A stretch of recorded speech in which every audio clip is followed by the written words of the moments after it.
अंतरिक्ष में गई सास बहू। मम्मी, आप इतनी अच्छी एस्ट्रोनॉट हो, फिर ये अर्ली रिटायरमेंट क्यों? क्योंकि बचपन से मेरा बस एक ही सपना था, जिसके लिए मैंने लाइफ में बहुत कुछ खोया और छोड़ा।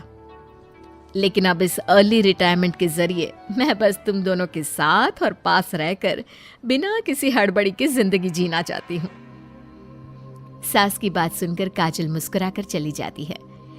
उसी शाम ऑफिस से घर वापस आकर अजय अपनी मम्मी के पास बैठता है।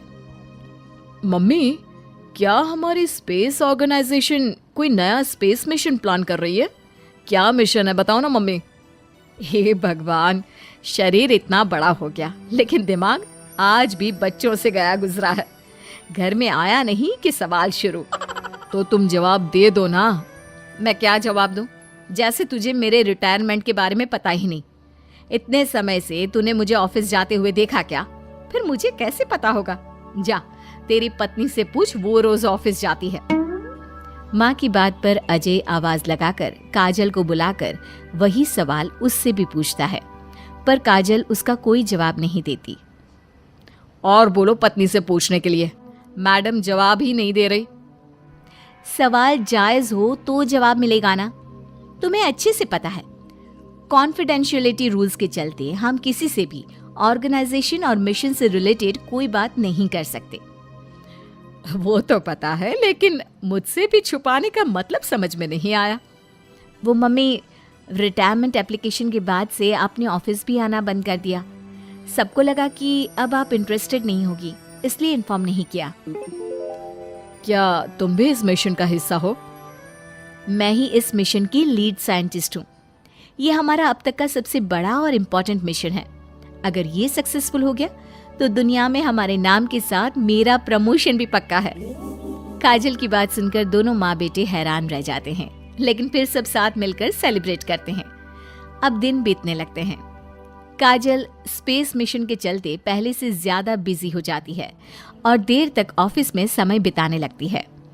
कुछ समय तक इसे चुपचाप देखने के बाद एक सुबह बहू को सामने देखकर आखिरकार सास उसे टोक ही देती है। आ रही हो या जा रही हो? भाई, हमें तो तुम्हारी शक्ल देखे लगता है सदियां बीत गई। मैडम कब आती है कब जाती है कुछ पता ही नहीं चलता। अरे ऐसा कौन सा मिशन है जिसने सुबह रात घर परिवार सब भुला दिया? मिशन तो मैंने भी बहुत देखे हैं और गई भी हूं, पर ऐसा हाल कभी नहीं हुआ। मम्मी, मैं आपकी चिंता और गुस्सा समझ सकती हूँ, पर ये स्पेस मिशन आज तक के सभी मिशन से बहुत अलग है। अच्छा, जरा मैं भी तो सुनूं, ऐसा क्या है इसमें? आई एम सॉरी मम्मी, मैं नहीं बता सकती।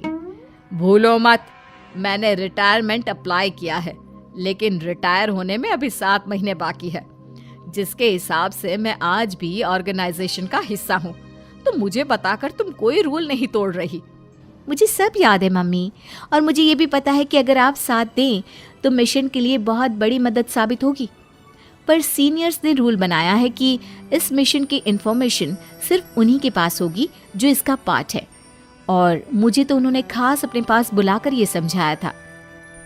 बहू की बात सुनकर सास सोच में पड़ जाती है और अगले दिन खुद भी ऑफिस पहुंच जाती है। ओहो, क्या बात है मैडम, रिटायरमेंट के एप्लीकेशन के बाद तो आपने दर्शन देने भी बंद कर दिए। अरे सर, अगर ईद का चांद रोज निकला करता तो क्या उसका स्वागत इतने जश्न से होता? इस पर सीनियर भी हंसने लगते हैं और दोनों कैबिन में जाकर बैठ जाते हैं, जहां सास बातों बातों में नए स्पेस मिशन के बारे में पूछती हैं। वो उन्हें मिशन के बारे में सब कुछ बताकर तुरंत एक इमरजेंसी मीटिंग बुला लेते हैं, जिसमें साइंटिस्ट की टीम और काजल के साथ एस्ट्रोनॉट्स की पूरी टीम भी होती है। तो ये है हमारी टीम, जो सब कुछ भूल कर दिन रात इसी मिशन पर काम कर रही है। अगर आप भी हमें ज्वाइन कर ले तो सोने पर सुहागा हो जाएगा। अगर आप मुझे टीम में चाहते थे तो पहले कांटेक्ट क्यों नहीं किया? आपने स्पेस में ना जाने के फैसले के साथ डेस्क जॉब का भी इनकार कर दिया और अर्ली रिटायरमेंट के लिए अप्लाई कर दिया, और फिर पिछले 1 महीने में किसी के साथ कोई कांटेक्ट भी नहीं हुआ। इसलिए हमने सोचा शायद अब आप ब्रेक लेकर इस सब से दूर रहना चाहती हो। और इसीलिए किसी ने आपको परेशान करना सही नहीं समझा। बात तो आपकी सही है, फिर भी एक सुझाव देना चाहूंगी। ये जो आप कर रहे हो ना, ये मिशन नहीं, साफ सुसाइड है। एक साथ इतने सारे लोगों को स्पेस में 6 महीने रहने के लिए भेजना आसान काम नहीं है। और ये बात मुझे आपको समझाने की जरूरत नहीं होनी चाहिए। हमें सारे कॉन्सिक्वेंसेस, स्पेस, नेचर, मिशन की मुश्किल सबका पता है, और ऐसा करने वाले हम पहले नहीं हैं। इसलिए ये भी साबित है कि काम हो सकता है। आप सिर्फ एक एक्सपेरिमेंट के लिए इतने सारे लोगों की जान और मेहनत को दांव पर लगाना चाहते हो, जिसमें सक्सेस रेट भी मुश्किल से 1% है। बहुत देर तक इन्हीं सब बातों पर बहस चलने और काजल की सास उर्फ ऑर्गेनाइजेशन की सबसे एक्सपीरियंस्ड एस्ट्रोनॉट को बहुत देर समझाने के बाद भी जब वो राजी नहीं होती, तो ऑर्गेनाइजेशन के सीनियर्स को उन्हें घर वापस भेजना पड़ता है। लेकिन उसी के बाद से न चाहते हुए भी सास मिशन के बारे में सोचना बंद नहीं कर पाती।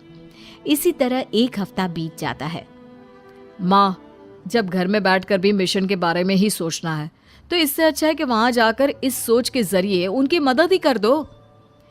उन्हें ऑफिस में नहीं, स्पेस में जाने के लिए मेरी जरूरत है। वो चाहते हैं कि मैं हेड एस्ट्रोनॉट बनकर बाकी सबके साथ स्पेस में जाऊं। वाओ, रिटायरमेंट से पहले आखिरी असाइनमेंट की तरह इससे अच्छा और क्या हो सकता है माँ? आपको हाँ बोल देना चाहिए। उस टीम में एक मेंबर काजल भी है। अगर हम दोनों ही चले जाएंगे तो तुम अकेले कैसे रहोगी? वहां से जिंदा वापस आने की कोई गारंटी नहीं बेटा। अब भी हमें भेजना चाहते हो क्या? जिस दिन से आपको पहली बार स्पेस में जाते देखा है, तभी से ये डर और पॉजिटिविटी दोनों साथ लेकर जीना सीख गया हूं।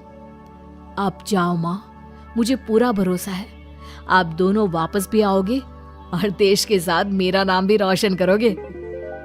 बेटी की बात सुनकर माँ के अंदर हिम्मत आती है और वो एक बार फिर स्पेस ऑर्गेनाइजेशन पहुंच जाती है, जहां उसके फैसले से सब बहुत खुश होते हैं और स्पेस मिशन की तैयारी पहले से ज्यादा जोश में शुरू हो जाती है। कुछ ही समय बाद दोनों सास बहू स्पेस में पहुंच जाती हैं। आखिरकार आज मेरी साइंटिस्ट बहू एस्ट्रोनॉट भी बन गई।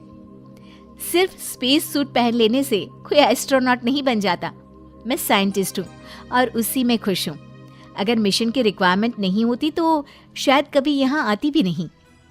इसी तरह दिन पर दिन स्पेस की अनेक मुश्किलें और दिक्कत सहते हुए देखते ही देखते 6 महीने बीत जाते हैं और नामुमकिन को मुमकिन करके दिखाते हुए सब सही सलामत अर्थ पर वापस आ जाते हैं, जिसके बाद से दुनिया भर में ये मिशन सास बहू की अंतरिक्ष यात्रा के नाम से मशहूर हो जाता है।